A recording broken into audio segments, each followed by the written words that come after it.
Hello दोस्तों, UPSC के EPFO exam जैसा कि आपको पता है अकाउंट ऑफिसर, इन्फोर्समेंट ऑफिसर और असिस्टेंट पीएफ कमिश्नर, जिस वैकेंसी को मैं लास्ट 1 ईयर से आप लोग को बता रहा था, उस वैकेंसी की अब लास्ट डेट 17 मार्च आ चुकी है।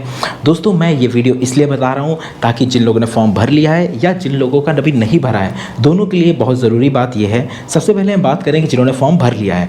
देखिए दोस्तों, अगर आप फॉर्म भर चुके हैं तो सबसे पहले अपनी OTR वाली वेबसाइट में खोलकर अपना स्टेटस चेक कर लीजिए, कहीं कोई दिक्कत तो नहीं है, पहली चीज़। दूसरी चीज़, अपने जो डिटेल एप्लीकेशन फॉर्म है उसको डाउनलोड कर लीजिए।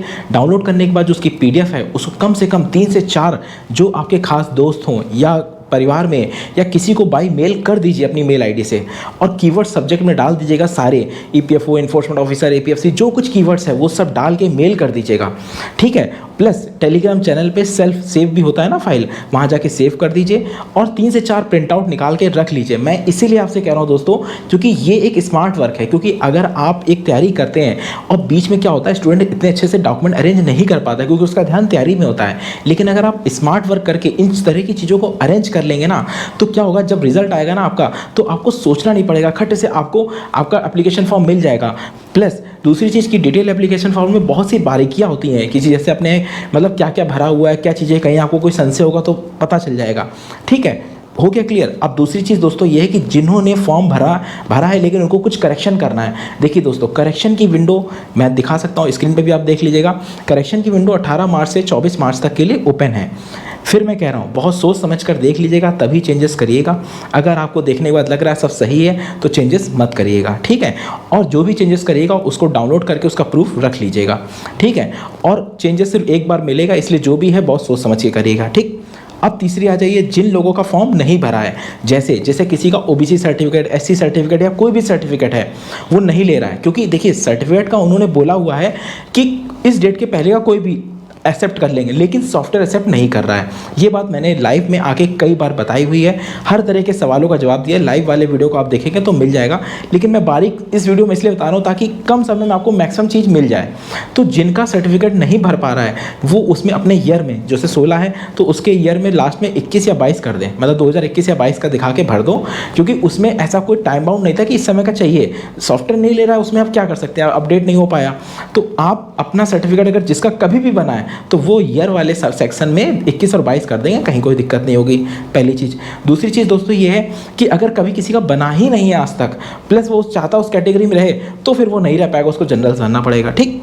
तीसरी चीज़, अगर आपका पास मान लीजिए क्रीमी लेयर है OBC में, तो आप OBC का फ़ायदा वैसे नहीं उठा पाएंगे, लेकिन एज में आपको मिलेगा।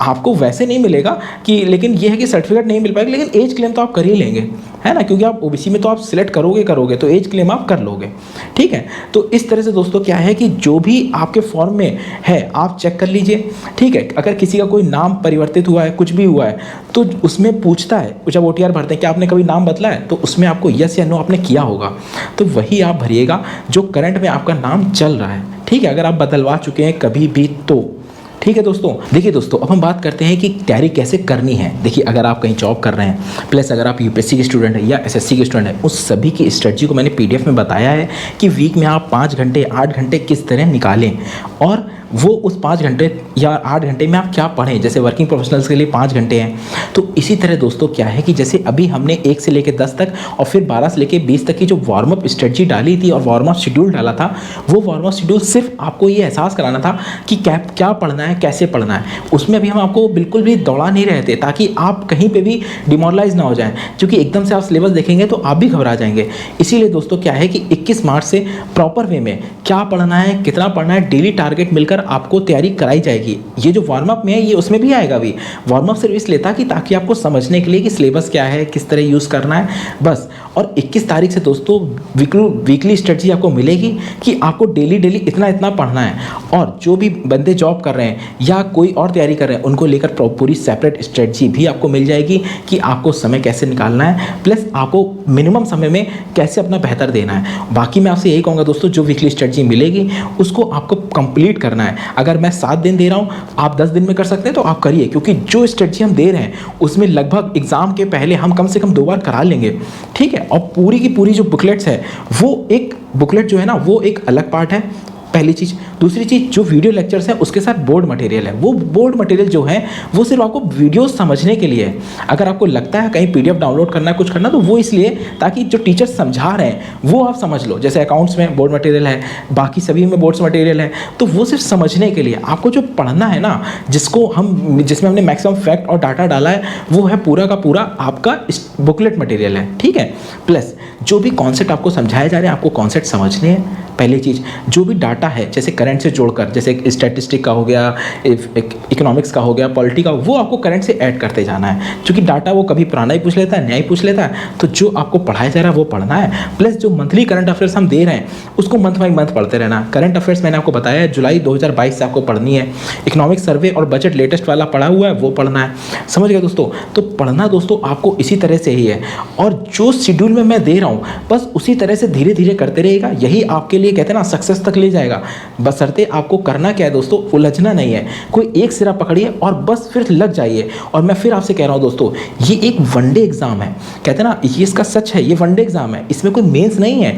जैसे आप इसको यूपीएससी से तुलना मत करो। यूपीएससी में प्रीलिम्स होता है तो उसमें कॉन्सेप्ट ज़्यादा से ज़्यादा क्वेश्चन कॉन्सेप्चुअल आते हैं, इसमें नहीं आते। इसमें फैक्ट ज़्यादा आते हैं, कॉन्सेप्ट बहुत कम आते हैं, क्योंकि इसके बाद डायरेक्ट इंटरव्यू है। आप खुद सोचो ना, 120 मिनट में 120 क्वेश्चन करने हैं, जिसमें से 30 मिनट तो गोले भरने में चला जाएगा, बाकी के 20 मिनट में मैथ रीजनिंग, 70 मिनट में आपको 100 क्वेश्चन करने हैं। वो 100 क्वेश्चन सिर्फ फैक्ट बेस पे ही हो पाएंगे, और उन्हीं के होंगे जिन्होंने कम से कम मटेरियल को 2 बार पढ़ा होगा। और वो तभी होगा जब आपका मटेरियल लिमिटेड होगा। ऐसा नहीं कि आप यूपीएससी कोई भी किताब उठा लो, पूरा का पूरा सिलेबस, या कोई आपको वीडियो लेक्चर्स ऐसे यूपीएससी वाले पढ़ा दे तो आप सोचो निकल जाएगा। नहीं, ये एग्ज़ाम एक कड़वा सच है कि ये एक वनडे एग्ज़ाम है, और इस वनडे एग्ज़ाम में आपको फैक्ट मजबूत करने हैं, समझो। तो फैक्ट बेस पे थोड़ा ध्यान दो, और फैक्ट तभी होगा जब आप 70 मिनट में आप 100 क्वेश्चन तभी कर पाओगे जब आप 2 बार मिनिमम रिवाइज कर लोगे। मैं फिर कह रहा हूँ, आपकी बुकलेट तभी आपके लिए यूजफुल है जब आप उस मटेरियल को कम से कम 2 बार पढ़ पाओ, जो कि फैक्ट पेपर हॉल में तभी अपने अनकॉन्शियस माइंड से बाहर आता है जब आपने कम से कम 2 बार पढ़ा हो। आंसर राइटिंग में तो आपकी एनालिसिस क्षमता आप कैसे भी लिख देंगे, क्योंकि यूपीएससी के बाद, प्रीलिम्स के बाद मेंस में ढेरों आंसर राइटिंग होती है। तो जो यूपीएससी का मटेरियल होता है या पढ़ाया जाता है वो उस पॉइंट ऑफ व्यू से होता है। यहाँ तो सिर्फ एक वनडे एग्जाम है। यहाँ का करंट अफेयर्स को आप यूपीएससी करंट अफेयर्स से बिल्कुल तुलना मत करो। यहाँ पे आपको पुरस्कार पूछेगा, जो भी है ना कि बुक ऑथर पूछ लेगा, डेथ पूछ लेगा, उस तरह का पूछ लेगा। तो जो आपको हम करंट में दे रहे हैं बस उतना सफिशिएंट है, जो मटेरियल दे रहे हैं उतना सफिशिएंट है, बस उतना पढ़ो और लगे रहो। ठीक है दोस्तों, बाकी आपको 21 तारीख से बस प्रैक्टिस करनी है, और जो हम प्रैक्टिस बता रहे हैं पूरा, मतलब जो क्लासेस का चीज़ों को उसी तरह से चलना है। बाकी आपको समय समय पर स्ट्रेटजीज वीडियो सब मिलते रहेंगे। टेलीग्राम लिंक डिस्क्रिप्शन में मिल जाएगा, उससे जुड़े रहिए। और दोस्तों फिर मिलते हैं। Best of